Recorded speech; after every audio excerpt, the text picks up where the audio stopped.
شروع اللہ کے نام سے جو بڑا مہربان نہایت رحم والا ہے۔ جب سورج لپیٹ لیا جائے گا اور جب تارے بے نور ہو جائیں گے اور جب پہاڑ چلائے جائیں گے اور جب بیانے والی اونٹنیاں بیکار ہو جائیں گی اور جب وحشی جانور جمع کیے جائیں گے اور جب دریا آگ ہو جائیں گے اور جب روحیں بدنوں سے ملا دی جائیں گی اور جب اس لڑکی سے جو زندہ دفنا دی گئی ہو پوچھا جائے گا کہ وہ کس گناہ پر مار دی گئی، اور جب عملوں کے دفتر کھولے جائیں گے اور جب آسمان کی کھال کھینچ لی جائے گی اور جب دوزخ کی آگ بھڑکائی جائے گی اور بہشت جب قریب لائی جائے گی، تب ہر شخص معلوم کر لے گا کہ وہ کیا لے کر آیا ہے۔ ہم کو ان ستاروں کی قسم جو پیچھے ہٹ جاتے ہیں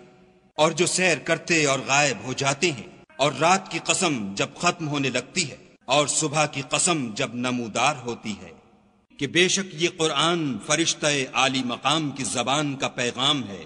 جو صاحب قوت مالک عرش کے ہاں اونچے درجے والا سردار اور امانت دار ہے۔ اور مکے والو، تمہارے رفیق یعنی محمد صلی اللہ علیہ وآلہ وسلم دیوانے نہیں ہیں،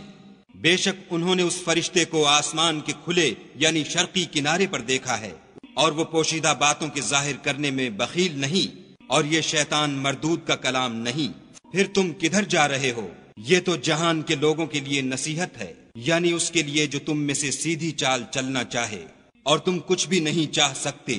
مگر وہی جو خدائے رب العالمین